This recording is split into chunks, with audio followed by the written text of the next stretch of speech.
So good morning everybody. June Allen here, and I am the founder of The Art of Greatness at juneallen.net, and I teach African-centered self-love, sisterhood and sobriety. So good morning. I hope that you are all okay on this fine, what day is it today?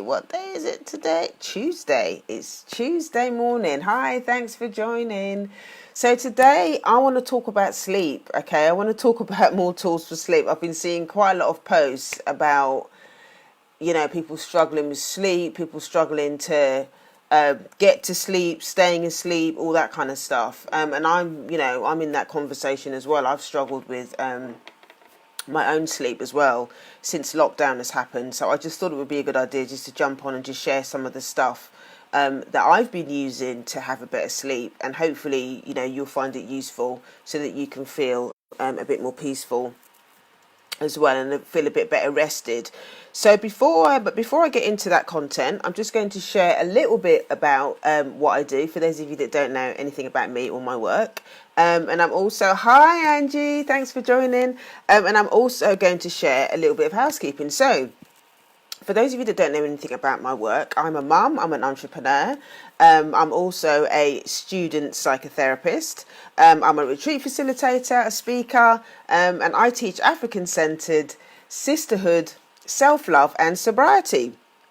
So I came into doing this work around 2009. I went into 12-step recovery to figure out what was going on with me in terms of my own relationships. I found myself in relationships that were dysfunctional, abusive, and the common denominator was me. Okay, that's not to victim blame myself or to blame myself for anything, but there was something that was within me, okay, that was means that my picker was off. I kept attracting, finding myself in relationships with people that were emotionally unavailable. So I went into recovery, had an amazing time, learned a lot about myself, did the 12 steps.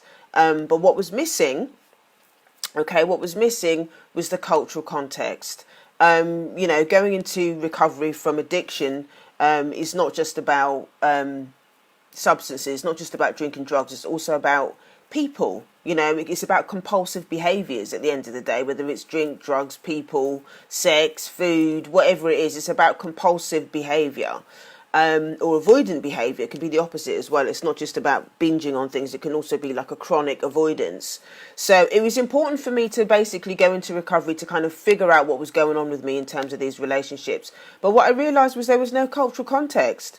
There was no language. There was no reference or anything like that really to how it relates to me being a black woman doing this work. So I then became obsessed with reading loads of books. I went through my own therapy process. I've been in therapy for more than 10 years or whatever since that time as well. Since 2009 I've been in therapy, I just became obsessed with kind of reading and just exploring what was going on, and it was just an amazing, empowering experience to be able to begin to join the dots between what was going on for me in terms of being a black woman and doing this healing work as well. My parents are from Jamaica, and Jamaica was in chattel slavery for 240 years. So there has to be an impact of that. There has to have been some sort of impact on that. And that was what I wanted to unpick. That is what I wanted to understand, because none of our ancestors went to therapy, okay, when they left the slave plantations. And so I wanted to understand not just the patterns, the dysfunctional patterns, the pain that went on in my own family, but also I wanted to understand what was going on for my ancestors as well. What happened to those, what was the impact of living under, such a heinous, savage, form of being, way of being. So all of that trauma and everything, I was able to unpick a lot of that, still unpicking a lot of it. But it was just empowering to be able to understand that. And so what happened about 4 or 5 years ago is that I just, there wasn't a lot of black people in recovery when I was doing this work, and nobody was really having these types of conversations. So about 4 or 5 years ago, I just started sharing a lot more openly and honestly about my own experience as a black woman, not just in recovery, but on the healing process. And it just became it just became something that a lot of people identified with, and that was the kind of missing piece. And a lot of the women that choose to come and work with me, that that join my groups or whatever, that is what they say is the missing piece for them. They'd worked with other people, they'd read self-help books, they'd done a lot of the, they understood that there was self-hate, they understood that there was pain, they understood that there was trauma, but who was really sharing tools? Where are the tools? Where are the tools for you to be able to deal with the cultural context, the racial trauma, the stress, all of that kind of stuff? Who was actually providing those sort of tangible tools? And that is what I've been able to do. I've been able to take my experience from being in recovery and from being in therapy, and also from obviously the training that I'm doing as well now as a psychotherapist, and kind of translate it into something that makes sense for us as black women, as black people. So yeah, I absolutely love what I do. I passed my psychotherapy foundation with distinction. I've more recently passed my level 2, and I'm currently working through my level 3 at the moment. So I feel really grateful to be able to be doing this work. And good morning, everybody. Thank you so much for joining me today. So I feel really blessed. I feel really honoured to be able to be doing this work with the ladies that do choose to work with me, and to be able to share all of this stuff with you. As I'm learning, I continue to learn, and I share all my work with you as well. So that's a little bit about me, if you didn't know anything about my work. So I've just got a couple of pieces of housekeeping for you today.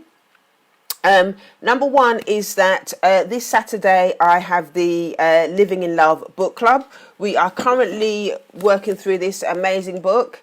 Okay. Bell Hooks, All About Love. Absolutely love this book. Love everything that we've been doing so far with the ladies in there.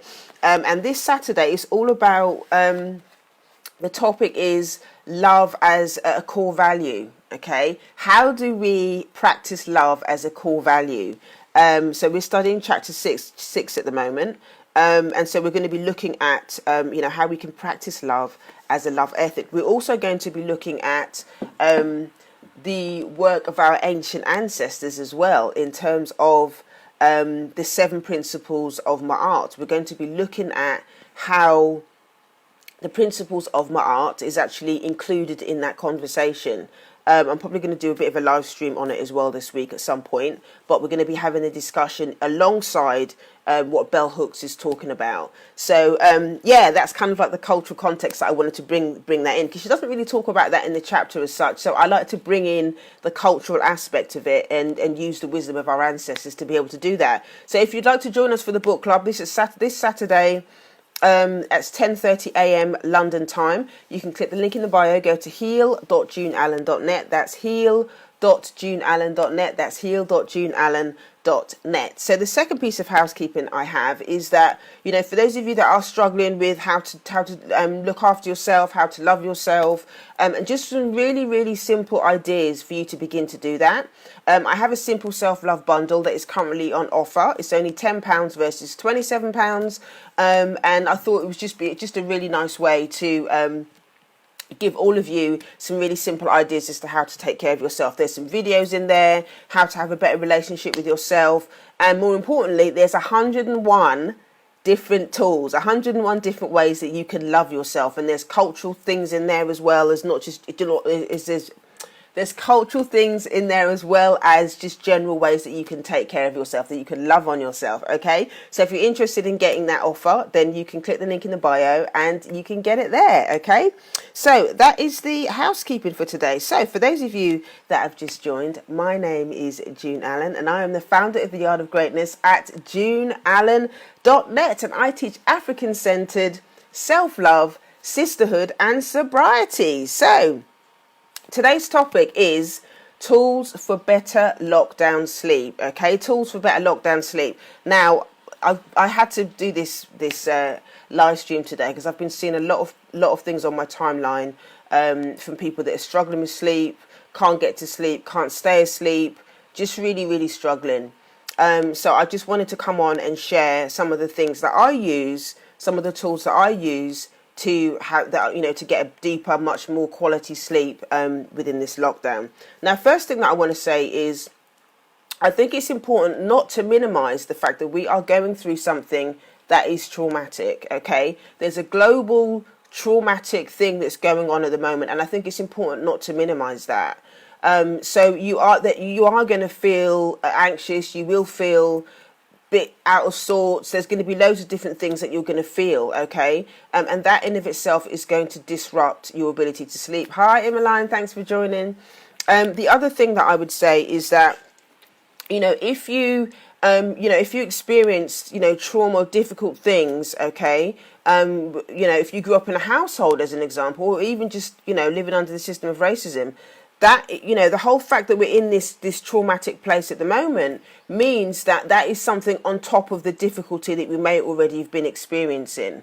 Okay, so if you've struggled with, if you were raised in an environment that was, particularly challenging, particularly difficult, if you've been in relationships that have been challenging, abusive, or whatever, these, being in lockdown can trigger some of that stuff, without you realizing. And if you're not really aware that could be impacting that, you may be having a few little light bulb moments at the moment and beginning to understand why you might be feeling like that. So I wanted to say that first and foremost, because I think it's important to understand that you may be getting triggered by things that are not necessarily to do with coronavirus. And I think it's important to be able to do that. If you want more information about how to unpick a lot of that stuff, then join my group because we do talk a lot about not just the stuff that's going on currently, but the stuff that's actually that could be happening that could have happened in the past that is being triggered at the moment. So if you're interested in joining me for the book club this Saturday, then you can click the link in my bio, go to heal.juneallen.net. That's heal.juneallen.net. That's heal.juneallen.net, and we can get into a lot more of that in a lot more depth. Okay, so if you know anyone, before I say anything, if you know anyone that's interested in that needs more sleep, that is struggling with sleep, share this broadcast with them, tag them. So that they, obviously they can get some support around that. If you have any questions or anything about anything that I shared during this broadcast, please feel free to drop your comments below, or you can send me a direct message if you don't want your business all over the internet on this public broadcast. Okay, so, and the other thing to remember as well before I go into the content is this should not be used as a substitute for seeing a licensed mental health professional. Okay, so if you're in the UK and you are looking for a licensed mental health professional, you can go to BATN. That's the Black and Asian Therapist Network. It's BAATN, the Black and Asian Therapist Network. Okay, BATN. You can go there and find there's lots of amazing therapists that are registered there. I've found all the therapists that I've worked with pretty much work on there, come from there. So you should be able to find some really great therapists on there. If you're watching from the US, you can go to the Therapy for Black Girls, therapyforblackgirls.com. I don't know if anybody's, if you're familiar with that platform, there's some amazing therapists on there. They've got a podcast, and also they've got a directory as well. So you can go on there and find a really great black therapist there as well. Okay, so let's get into the content now. So, okay, so there's two main areas that you need to look at. Okay, when you're thinking about better tools for lockdown sleep. Okay. The first thing is you need to think about what you're doing before bed, okay? And you also need to think about your process, actually what happens when you're actually sleeping, okay? So I'm going to look at two different categories, okay, around getting better lockdown sleep. So the first thing you need to think about, okay, before you go to bed is what does your bedroom look like, okay? If your bedroom feels chaotic, you're going to have chaotic sleep. It's that basic. If your bedroom looks chaotic or feels chaotic, you are going to have your sleep. It's going to impact your sleep. Okay, so if you've got loads of stuff in the bedroom that shouldn't be in there, if you've got, if you're working in your bedroom, this is going to create more anxiety. Does your bedroom feel peaceful? Okay, it doesn't mean that you have to. I'm not saying that you have to kind of, start getting the paint out and all of that kind of stuff. But just think about, how do you feel in your bedroom at the moment, and try to find some really, really simple ways to just, tidy the room up a bit more. Put the things away. If you're working in your bedroom, is there a way that you can move that stuff into the living room or into another space so that your sleep is a priority right now? Things are difficult enough as it is under this situation. And so sleep has to be a priority. You know, prioritizing how you sleep, the way you sleep, the quality of your sleep, the length of your sleep. All of these things are important to really prioritize at the moment, so that you can function to the best way that you can during the day. If you're not getting good sleep, I don't know about you, but if I don't get good sleep, my productivity during the day is quite often shot to pieces. It's very difficult to parent, from a position of from a position of being calm and all the rest of it. I have less patience when I've not had a lot of sleep. It's hard to concentrate, all of these things. So, if we can focus on these basic things, this basic sleep, that, I think it's easy to take it for granted that, I don't sleep well, but you'd be surprised how different you'll feel if you really, really prioritize, your sleep. So it's really important to just, first of all, look at your bedroom and think about the energy. How does it feel in your bedroom at the moment? Okay, so address that first and foremost. The next thing that's important, okay, is to do right before bed is to deconstruct the day. One of the things that I like to do is to have some reflection time before bed. I tend to do a lot of my journaling and stuff in the morning, but sometimes I'll do it at night just to kind of break down, okay, well, how was the day? Did I feel centered? Did I feel calm? How was my parenting? How was my, if you're living with your partner, if you're with a partner, whatever, in lockdown at the moment, how did things go there? Do I need to, let go of some resentments? Do I need to do some journaling to kind of let go of some resentments and stuff like that? Okay. Think about how you can destruct the day mentally. Okay. And do that in your journal, whatever that looks like. So that's the second one. The next one which is really great, is to do some stretching. Okay, I think it's easy to kind of get focused on, okay, deconstructing the mental stuff, doing the journaling, all the rest of it. But also it's important to remember that we also carry a lot of anxiety in our bodies. Okay, we also carry a lot of anxiety in our bodies. Anxiety is energy. It's energy telling you that there's something that feels unsafe. Okay, there's something that feels unsafe in the body.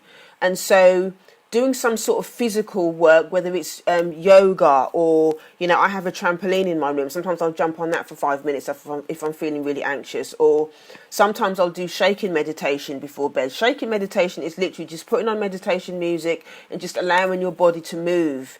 There's no right or wrong way to do it. It's just literally shaking out the energy. And sometimes I can literally feel the tension kind of leaving my body. And when I do that, I always sleep so much better, because the energy is not stuck in my body, because I've allowed myself to release it. And you can do movement, however that suits you, whether it's dancing or yoga or whatever. There's an amazing black woman on YouTube that I also used to do a lot of my online yoga. Her name is Faith Hunter. Okay, her handle, I think, on Instagram or on YouTube is called Spiritually Fly. Okay, Faith Hunter, her username is Spiritually Fly. Really beautiful black woman. And she's got a lot of YouTube videos, and some of them are really, they're only like 5 or 10 minutes, and some of them are longer, half an hour if you've got that. If you really want to start to do yoga, and they're really simple as well. If you've never done yoga before and you'd like to have a go at doing yoga, she talks you through all of these really, really simple routines, which are really, really great for just, releasing tension, getting in touch with your body, and this and that kind of stuff. So doing some sort of movement before bed is really good, just to release the tension. Really, it's all about just becoming self-aware, becoming more aware of how you feel, how you felt about the day, how you're feeling before bed. Because if you feel better before you go to bed, then you're going to have a better sleep, okay? And if you don't feel that great before bed, then it's about just becoming aware of what feelings are there, what you need to do, giving yourself permission to think about what you need to do before bed in order to put yourself into a more calmer place, so that then you'll sleep better, okay? So it's about, before bed, it's about having an awareness about what's going on for you before you actually get in the bed and start to sleep, instead of just, okay, I'm going to clean my teeth, put my pajamas on or whatever and get into bed, and that's it. It's about creating that space before you do any of that to just check in with yourself. That's what it is. It's about checking in with yourself before bed so that you can see, okay, well, what am I feeling? What is my body saying?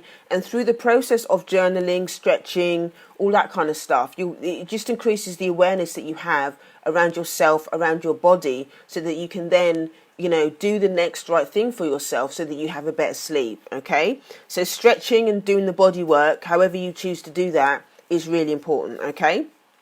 The next thing that I've got on the list before bed is meditation, okay? Just meditation. And meditation doesn't have to be complicated. It can literally be 5 minutes of stillness, okay? 5 minutes of quiet. You can put your headphones on, put some really great music on or whatever, not obviously music, but in terms of calming music, okay, meditation music. One of the types of music that I tend to listen to quite a lot if I'm feeling particularly anxious, or I can't, even if I wake up in the middle of the night, what will always get me back to sleep, if you go onto YouTube and do a search for binaural beats, okay, spelt BINAURAL, okay, binaural beats, BINAURAL, binaural beats, okay, on YouTube. And then just pick one to listen to. And there's something about, I'm not an expert on this, okay, but basically what happens is the binaural beats are somehow linked to your brain waves or something like that, and they help you to get yourself into a state of calm. Okay, and I don't know why it works or how it works, but I just know that it works. Whenever I've put on, some binaural beats or whatever when I'm not sleeping well, I always find myself, I normally get back to sleep pretty quickly. So, having some sort of meditation, sometimes there's some of the ones that I listen to, sometimes they have guided meditation as well to help you drift off, visualization and that kind of stuff. Or it can just literally be the music. Try a few different things out. And that, is going to really help you it's going to put you into a really nice state of mind, for you to be able to drift off and go to sleep in a more, not just drift off to sleep, but have a more quality sleep, because you're listening to something that is calming, that's going to really help you to get present into your body and to be able to sleep better. Okay, so that is meditation. The next one as well that I want to share is lavender oil. Okay, essential oils are great for mood and stuff like that, and I use lavender for so many different things. I keep some. I use this one, which is really nice. It's just like a I don't know if you can see that. That's the one that I use. Okay, I use a diffuser as well. I don't know if you can see that in the back. Can you see that little brown thing in the back? I don't know if you can see that on there. There's loads of vapes and stuff that's coming out of it. So it's just water that you put in there, put a few drops of this in, and it just helps me to feel calm if I'm feeling particularly anxious, or if I haven't slept well, and I just want to feel calm during the day. I'll just put that on, put the diffuser on with some lavender in it, and it's just really nice. Sometimes I'll actually take that into the bedroom and I'll have it in the bedroom, so it just helps me to drift off. The smell and everything is just really, really nice, and it just helps me to drift off. Okay, so lavender oil is really, really great. Sometimes, if my daughter's not sleeping well or I'm not sleeping well, I might just put a few tiny drops on the pillow as well. That really helps. So lavender oil is really, really great. So those are a few things that you can do before bed, okay, to help you get in preparation for a better night's sleep. So there are two things, one thing in particular, okay, that I've been using, that I tested out last week, that is just changed the game in terms of my sleep. And that is a weighted blanket. I don't know if anybody has ever tried a weighted blanket or anyone that's got one, but I cannot recommend them enough, okay. So I've been struggling with sleep on and off for years. And I've always kind of thought like the idea of having this weighted blanket, but I just never got around to doing it, So last week I ordered one because, with everything that's going on, my sleep has just been shot to pieces. So I thought, okay, let me order one. So what a weighted blanket is it's almost like a quilt, okay? And inside the quilt, inside the little squares, there's sometimes they have glass and and obviously not glass that you can hurt yourself with. They've got sometimes they have little pellets inside the little squares. So the actual blanket itself is quite heavy. Okay, it's quite heavy. They have different weights, and you're supposed to have, I think it's 10%.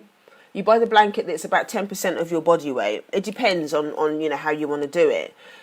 So I bought my first one last week, and I don't know what it is, but there is something about having that weight on your body that just allows you to go into a much deeper sleep. And for me, when I think about the psychology of it, from a therapeutic perspective, I think that it has something to do with, it takes you back to almost like being a baby and feeling the weight of a blanket, or feeling the weight of the weight of a parent or something like that. So there's something psychological. There's something that goes on with about having a weight of something close to you. So Kim's lovely saying thank you. I had to hop on and tell you that I appreciate all that you're doing. Oh, thank you. You're welcome. You're welcome. You're welcome. I really appreciate that. This weighted blanket it's really, really good. And I'm thinking about getting another one as well, actually, a heavier one, because the one that I've got is nice. But I would really like to get a heavier one as well. I'm going to get one for my daughter as well. I just wanted to try it out first before I get one for her. But I think it would be good for her as well to be able to sleep better. I think that, with going back to what I was saying before about the psychotherapy thing around attachment and closeness, this is particularly good as well if maybe you don't have a partner or whatever, and you're sleeping by yourself. This also is going to be really helpful. It's quite calming. It's really, really calming, just having that weight on you. When babies, there's that thing around babies, when they're wrapped, when they're swaddled, when they're swaddled, there is something about babies that they tend to go off to sleep a lot easier when they're swaddled in a blanket that's really fitted.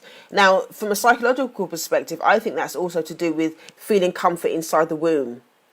Feeling comfort inside the womb. It triggers that sense of safety inside a womb when they're swaddled. And I think that this blanket kind of triggers, something unconscious around that sort of stuff. That's my theory on it anyway, and that's why I think that's one of the reasons why it works. One of the things that it does says in the information about why it works is that it reduces anxiety. It somehow produces less. It helps us produce less cortisol because of the weight. There's so many different things about it that works, but all I know is that it works. I've slept better, I've slept longer, I feel more rested. It does take a little bit of while to get used to because it is quite heavy, but I don't think I could be without it now. So it's just really great. So if you're interested in in getting a weighted blanket, I'd highly recommend it. I just got mine online. I got it online. From a website. So somebody else is saying, my daughters enjoy sleeping under that type of blanket. I haven't tried it yet. Think I will after hearing your view. Honestly, it is so worth it. It is so worth having that weighted blanket. And give yourself that gift. As a parent as well, under lockdown, it's not easy, having to juggle so many different things. Hi, Marie, thanks for joining. You're having to juggle so many things as a parent, trying to take care of your children, trying to take care of yourself, trying to juggle everything, and also thinking about, there's a lot of uncertainty and stuff that's going on at the minute. There's a reason why, why so many of us are feeling anxious and feeling that can't sleep at the moment, because there's a lot of stuff that we're trying to juggle. There's a lot of stuff that we're trying to think about. There's a lot of us to think about. And then also put on top of that all of the stuff that we're seeing on social media about black people getting targeted more around the coronavirus and all of that stuff. So we have to deal with the racism as well, the disproportionate fact that we're getting harmed and that we're dying disproportionately because of racism. Not necessarily because of the coronavirus itself. It's because we're not getting the care that we're supposed to get because of racism. That's why we're dying disproportionately. And then also because of the stress and whatever that we're under, living under this system anyway, we have more stress, we have more health issues, all of that kind of stuff. They're all direct and indirect, things that we're dealing with as a result of the impact of living under this system. Okay, so if there are ways that you can really take care of yourself with sleep, sleep is a really good place to start. It's an amazing place to start. So Marie's saying, my sleep has been non-existent, not even Not even tired. Wow. So, you know, a lot of us are experiencing the same thing. A lot of us are experiencing the same thing around sleep. So, you know, it's important to really look at that. And also nap if you can. Nap if you can. You know, sometimes I'll give myself permission to just have, you know, 20 minutes nap if I can. Or sometimes just giving myself permission, my brain to just switch off, just lie down with the blanket. Sometimes I close my eyes. Me and my daughter will sometimes sit on the sofa and just watch nonsense or whatever on the internet. And I'll just cover myself with a blanket and just, you know, she might be watching her stuff. We're together on there, but I'll just give myself permission to have a little nap or whatever. I think it's really important to be intentional about, you know, what's going on with our bodies, what's going on with our sleep, and just be mindful that, you know, you may feel more exhausted than normal because of everything that's going on. I think, you know, there's so much stuff on the internet at the moment around, you know, you've got to be more productive, and if you haven't, you know, set up a business and you haven't read this book and done so, and, you know, it's almost like productivity bullying. No, you don't have to do all of that stuff. No, you don't have to do all of that stuff. You know, I think that it's easy for people to start talking about, well, you need to be more productive because you're home all the time, and in lockdown you should be doing this and that, and this is not the same as what it's like before we went into lockdown. This is a global traumatic event, and everybody's going to be dealing with it differently. So give yourself the grace and give yourself permission to do what you need to do in terms of taking care of yourself, okay? And sleep is the first place to start. Sleep is the first place to start, okay? Don't get sucked into people telling you that you need to be doing this and you need to be doing that, and if you're not doing that, then you're lazy and you're not disciplined and all of that kind of stuff, okay?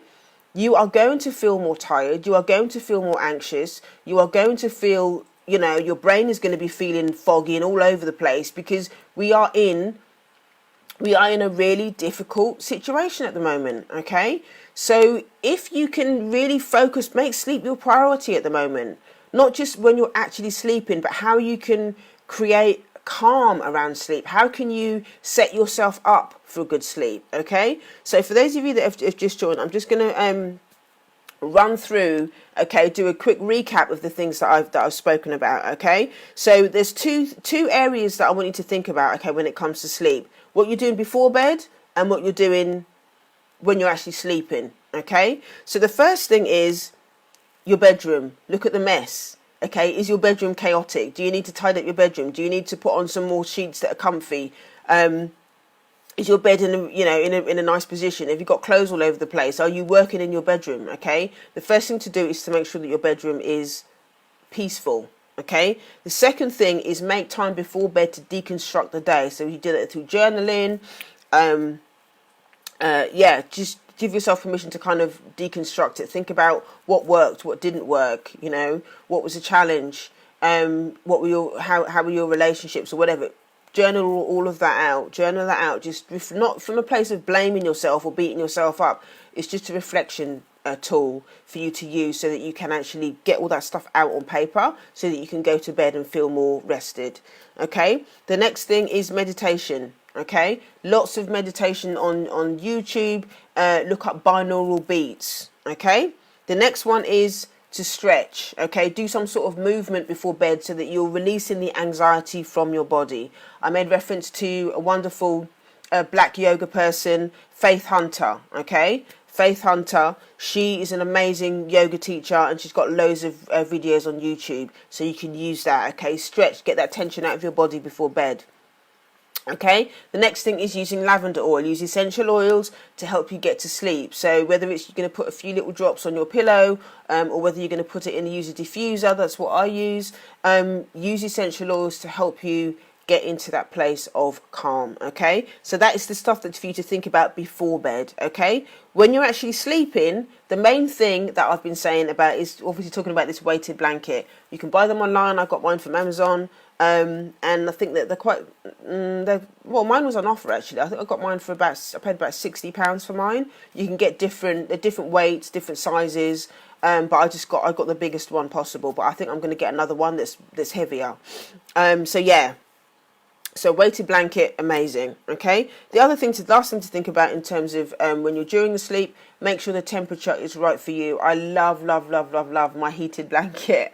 I've got a heated blanket. It just makes me feel calm. So a combination of the heated blanket and the weighted blanket just means that my sleep is so much more, it just feels so much more soothing for me to do that. Okay, so those are some tools for better sleep during lockdown. Okay, if you know somebody that's struggling with their sleep and you found this this live stream useful, you think they would find it useful, tag them, share it with them. Okay, if you want any more information about how you can work with me directly, then you can click the link in the bio, go to heal.juneallen.net. That's heal.juneallen.net. That's heal.juneallen.net. If you'd like to join us for the book club on Saturday, where we're going to be talking about all things cultural in terms of love as a work ethic, okay, love as a core value, that is going to be happening this Saturday. You can click the link in the bio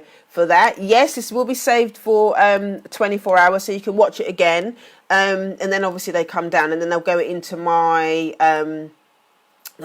vault. Okay, they go into the vault for the members in my book club as well, so they'll have an opportunity to view it there. So yeah, if you've got any more information or whatever, or you want to know about anything that I've shared, anything else you want to know, send me a direct message, or you can email me info@yardofgreatness.com. Thank you so much for joining me today, and I will see you next time. Take care. Bye.